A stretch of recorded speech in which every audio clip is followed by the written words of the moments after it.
Hey everybody, welcome back. Tom here, or if you're new here, just welcome to Project Chair Part 2.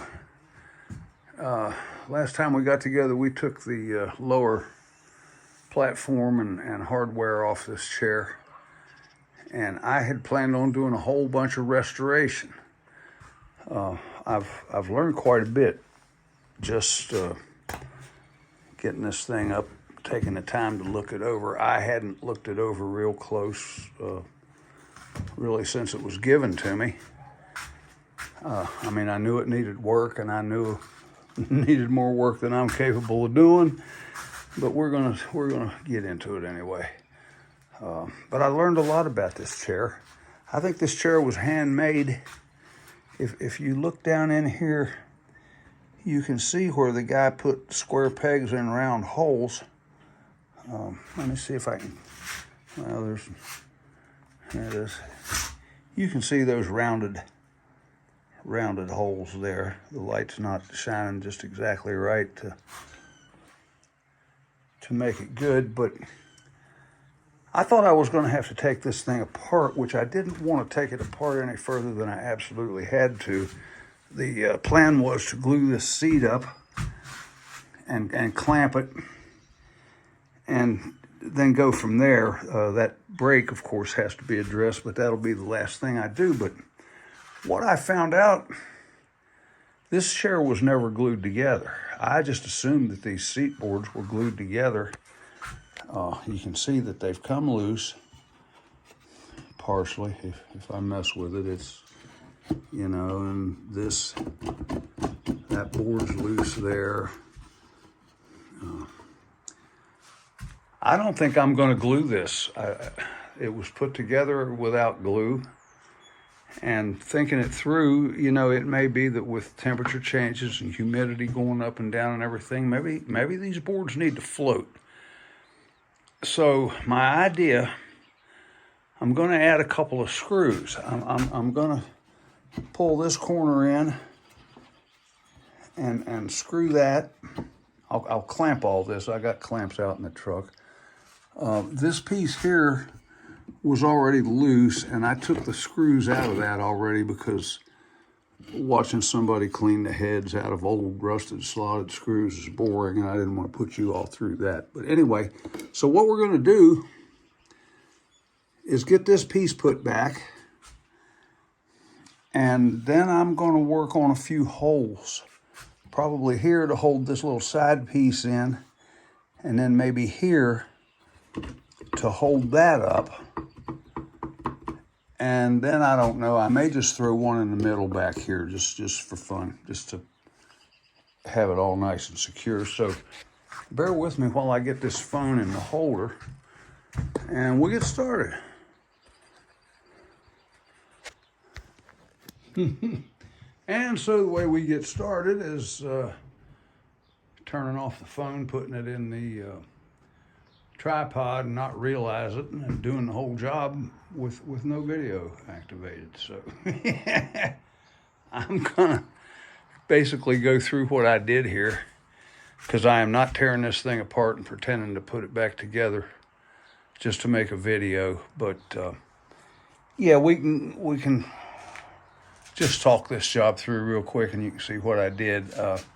I replaced the two end screws here. I filled those holes down underneath there with toothpicks and tamped that in real good because the screws had rusted, and I don't know whether that deteriorated the wood or what, but those holes were just a little bit too big for the screws anyway. So anyway, we did that and got that nice and snug now. And I put another hole in there, and you can see I countersunk it so that, it kind of matches up. So everything's nice and solid there.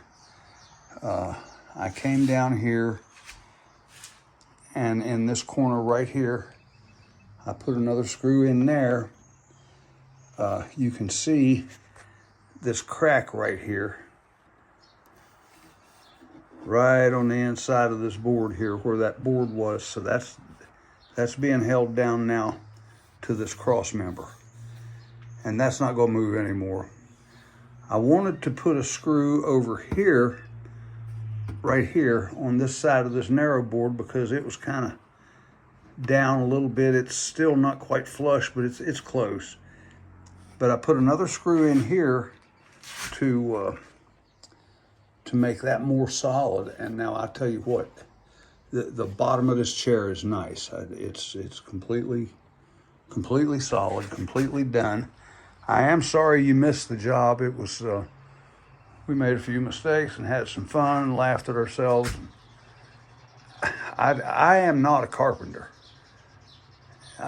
I'm a mechanic. I'm used to taking two pieces that are machined to fit together and put them together, make it work. But it takes an artist to be a carpenter and do stuff like this, and I don't have that in me. So now my grandfather Harmon, this was my grandfather Tompkins' chair, but my other grandfather was a fairly decent carpenter, and he made a bunch of furniture for us kids when we were young. And we still have a few pieces there in the house. Some of it got lost in the '85 flood, but always talk about that flood.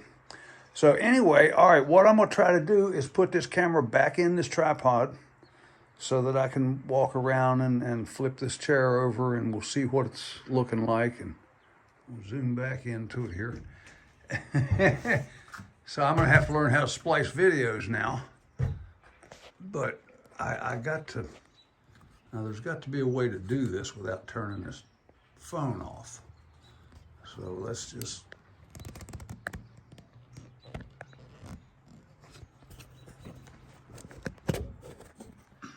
okay, we're still recording according to the thing. Oh, very good. So, all right, let me, I'm gonna turn this over, and well, one thing I wanted to show you though that I found, and I'll just pick the tripod up. You see that little spot right there? Right there.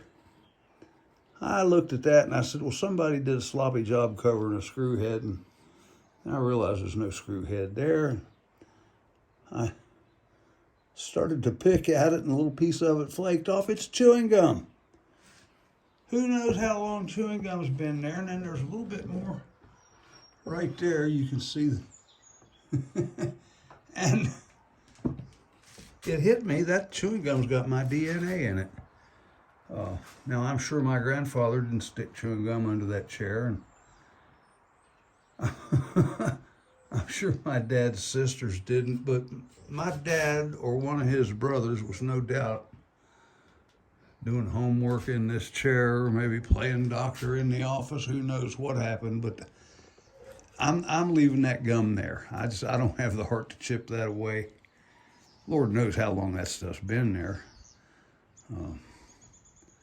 My father died in 1962, and I believe his brothers, well, maybe some of them outlived him, I don't know. Anyway, all that aside, that's the little fun thing I found that nobody but me needs to ever know about. So let's flip this thing over and have a look at what needs to be done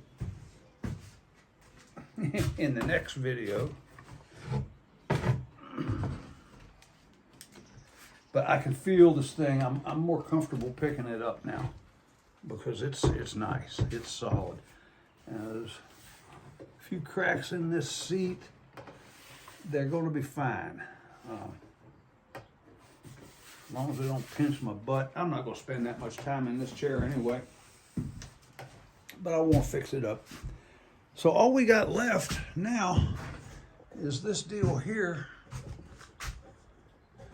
And I'm going to have to do some thinking about what I want to do with that. That was never glued either. And you can see this other corner over here. That hadn't been glued. That's just pinned. Now maybe the what you call them, the dowels. They might have had a little glue on them, but the way this pulled out of here, I don't believe so. There might be some glue on there. It was 1800 style glue, so it wasn't the best. But I got to figure out some way to clamp this. I like Gorilla Glue, and you've got to clamp that stuff or it'll shove your work apart. So I've got to think this over. I think I'm wondering maybe ratchet straps will clamp this, but I'm going to try a few different things before I start another video. I can make this happen though, and I'll use a few drops of glue to make this together. I have the piece somewhere that broke out of here. If you look real close though, you can see underneath that that third pin, that bottom pin, that piece broke off years ago, and somebody stained it with something. And then I don't know how this happened. I still want to think somebody probably threw this chair out during that fire and broke it. They wouldn't have kept it from 1920 though. I don't know. I don't know what happened to this chair. I'm just making shit up at this point. It's just interesting stuff to think about. But somehow this chair got broke. So, yeah, we can, while I got the lights on and everything, I'm going to move this out of the way and bring that platform up, and we'll take a look at that hardware.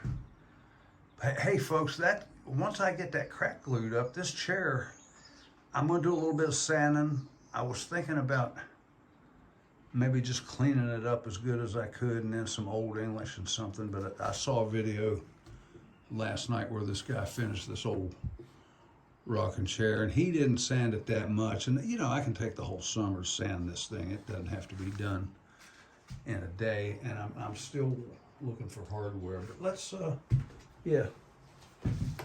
move this out of the way and set that platform up. I'm happy. I feel good about this.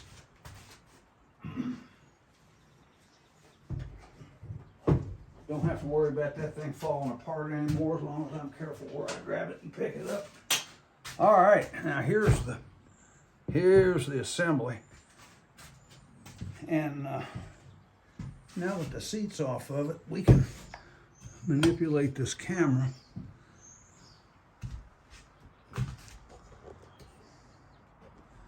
Actually, I can take the camera back out of the damn thing. And there. Now that worked all right. Okay, give it back. Okay, here we are. Now it's just kind of hard to see. Let's turn it around the other way here. If you can see, it's dark up in there, we can't see. There's a piece there that stops it from going clear back.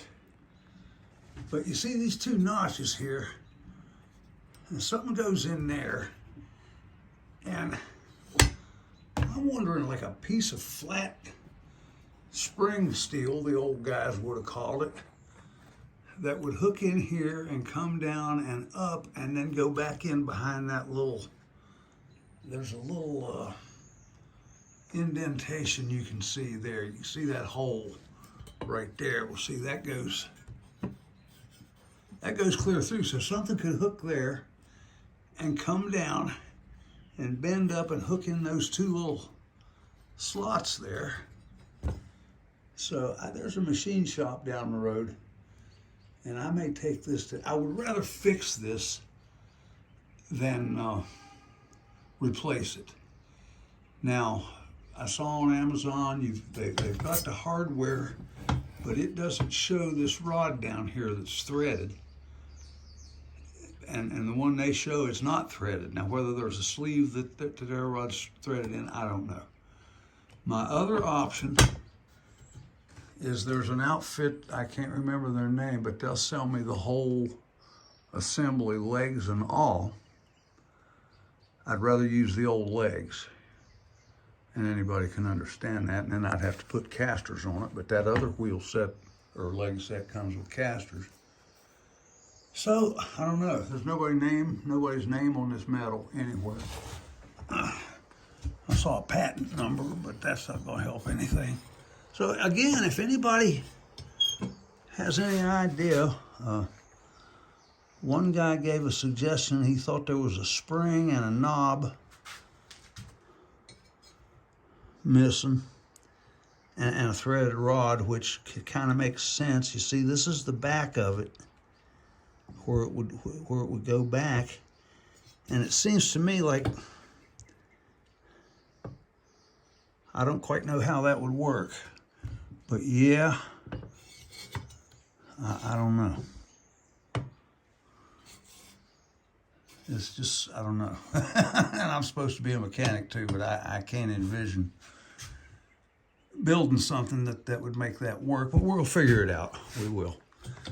Anyway, if you enjoyed this video, please hit the like button and subscribe.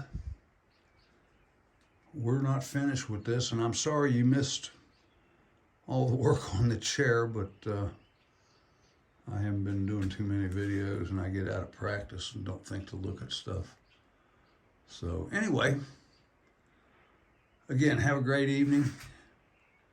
Blessings to everybody, and resist. Tom signing out. Until next time. Project Chair, Part 2.